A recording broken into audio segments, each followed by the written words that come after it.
বাংলাদেশে আমরা 92% মুসলমান, ঠিক কিনা?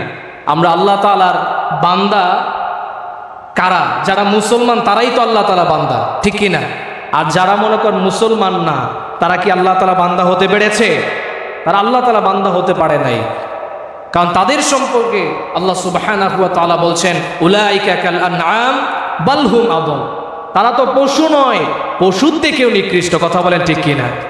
আজকে আমরা বাজারে গেলে দেখা যায় মুসলমান যদি কিছু ব্যবসায়ী আছে ওজনে কম দেয় বা টাকা পয়সা একটু বেশি রাখে, আর হিন্দু কিছু যদি লোক থাকে সততা, তারা একটু যদি মনে হয় সততার সাথে কাজ করে, তখন আমরা কি বলি যে মুসলমানের থেকে তো হিন্দুই ভালো। পরে নাউজুবিল্লাহ, এই কথা বললে ঈমান থাকবে?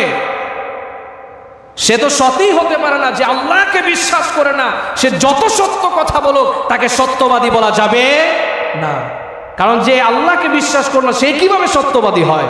যে রাসূলকে বিশ্বাস করে না সে কখনো সত্যবাদী হতে পারে না, সে সবচেয়ে বড় মিথ্যাবাদী। কথা বলেন ঠিক কিনা? এই জন্য এই কথা বলা যাবে না। যেই কথা বলতেছিলাম, আজকে 92% মুসলমান বাংলাদেশে, তারপরেও মুসলমান মার কাছে। কথা বলেন ঠিক কিনা? ফরিদপুরের মধ্যে দুজন মুসলিম ভাইকে, একই মায়ের ঘরের সন্তান, দুই ভাইকে পিটিয়ে তারা হত্যা করেছে। পড়েন নাউজুবিল্লাহ। তারা অপবাদ দিয়েছে যে ওই দুই মুসলিম নাকি তাদের পূজা মণ্ডলীতে আগুন দিয়েছে, অথচ তারা সেখানে কাজ করতে গিয়েছিল, তারপরে আগুন ধরেছে, এটা নিভাতে গিয়েছে, এই জন্য সন্দেহমূলকভাবে তাদেরকে পিটিয়ে হত্যা করেছে। পড়েন নাউজুবিল্লাহ। সন্দেহভাবে কাউকে কারো উপর আক্রমণ করা যাবে? একজন চুরি করেছে কিন্তু আপনি জানেন না সে চোর, তবে আপনি জানেন না সঠিকভাবে, কিন্তু আপনি সন্দেহ করে বললেন তুমি চোর, তাহলে কবিরা গুনাহ হবে। তো ওরা সন্দেহাতীতভাবে কিভাবে মুসলমানদের ছেলেদেরকে হত্যা করেছে? কথা বলেন ঠিক কিনা? এরা সাহস পেল কোথায়? যেখানে 92% মুসলমানের দেশ, সেখানে হিন্দুরা এভাবে মুসলমানদের সন্তানকে হত্যা করে কিভাবে? আবার চট্টগ্রামে একবার দেখেছি যে অর্থাৎ হিন্দু নারী সে মুসলমান হয়েছে, তারপরে আদালতের মধ্যে কিছু হিন্দু তাদের ভগবান এবং এই কথাও বলেছে এক একটা মুসলিম ধরে ধরে জবাই কর। পরে নাউজুবিল্লাহ। ওরা ভুলে গিয়েছে এটা তো হিন্দুস্তান নয়, এটা হচ্ছে বাংলাদেশ, উলিয়া উলিয়ার দেশ। কথা বলে ঠিক কিনা? এটা হচ্ছে আহমদ শফির দেশ। কথা, এটা পীর আউলিয়া এবং আল্লাহওয়ালাদের দেশ। কথা বলেন ঠিক না বেঠে?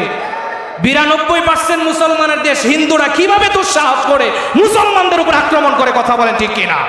সরকার কি করে এগুলো? আমাদের সরকার এই পর্যন্ত সঠিক কারা হত্যা করেছে এই হত্যাকারীদেরকে এখনো পর্যন্ত ধরতে পারে নাই। এটা দুঃখজনক। কথা বলেন ঠিক কিনা?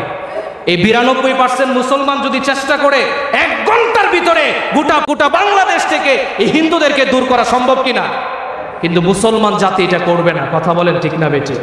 বিশ্বনবী সাল্লাল্লাহু আলাইহি ওয়াসাল্লাম শিক্ষা দিয়েছেন যে মুসলমান কখনো বাড়াবাড়ি করতে পারে না, যার যে ধর্ম যার যে পালন করবে, কোনো সমস্যা নেই।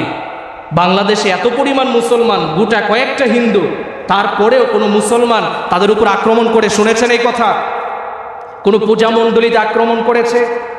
কোনো পূজা মণ্ডলীতে আক্রমণ করি না, কারণ আমাদের ইসলামী শিক্ষা আমাদেরকে দিয়েছে মুসলমানের ধর্ম পালন করবে, হিন্দু তাদের ধর্ম পালন করবে, বৌদ্ধরা তাদের ধর্ম পালন করবে, খ্রিস্টান নাসাররা তাদের ধর্ম পালন করবে, কিন্তু দাওয়াত দেওয়ার সুযোগ আছে, কিন্তু বাড়াবাড়ি করার সুযোগ নেই। কথা বলেন ঠিক কিনা? এই জন্য মুসলমান আমরা বাড়াবাড়ি করি না। কথা বলেন। কিন্তু আজকে এই যে হিন্দুরা যেই কাণ্ড করছে, দুদিন পরে পরে মুসলমানদের সন্তানদের উপর আক্রমণ, এর দ্বারা তারা বাংলাদেশকে বানাতে চায় হিন্দুস্তান। কথা বলেন ঠিক না বেঠিক?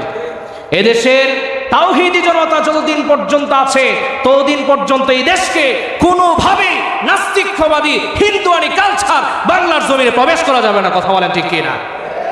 প্রিয় ভাইয়েরা আমার, এই দেশকে নিয়ে অনেক ষড়যন্ত্র চলছে। আসলে আমরা মাঝে মাঝে কিছু নিউজ শুনে নিজেই অবাক হয়ে যাই, অথচ আমরা অনলাইন জগতে কত ব্যাপকভাবে থাকি, তারপরেও নিউজগুলো আমরা জানি না। ঠিক না বেঠিক? কিন্তু যারা খেতে কামারে বা কাজে ব্যস্ত, মোবাইল নেই, ফোন নেই, তারা তো এই বিষয় সম্পর্কে অবগত। কথা বলেন ঠিক কিনা? দেখেন আজকে এই যে শিক্ষা ব্যবস্থা নিয়ে যে অবস্থা হচ্ছে, হিন্দুয়ানি, তারপরে ইসলামকে তুলে দেওয়ার পাইতারা চলছে। মাননীয় প্রধানমন্ত্রী এই কথাও বলছে যে তার এখানে হস্তক্ষেপ নাই, এটা উপর থেকে চাপ আসছে। শিক্ষামন্ত্রী সেও বলে একই কথা যে এটা আমরা চাই না, কিন্তু তারপরে এত চাপ, এত বড় বড় মানুষদের চাপ, যার কারণে আমরা এটা দূরে সরাইতেও পারি না। ঠিক না বেঠিক? তার মধ্যে বোঝা যায় সরকারের এবং আমাদের মাঝে মাঝখানে একটা দল আছে, কথা বলেন ঠিক কিনা, যারা বামপন্থী, কথা বলেন ঠিক না বেঠিক? এই জন্য প্রিয় ভাইরা আমার, আমাদের একটু সচেতন থাকতে হবে। আমাদের ইমানকে কিভাবে যে কেড়ে নিচ্ছে এটা আমরা নিজেরাও খোঁজ খবর রাখি কিনা, রাখার দরকার আছে না নাই?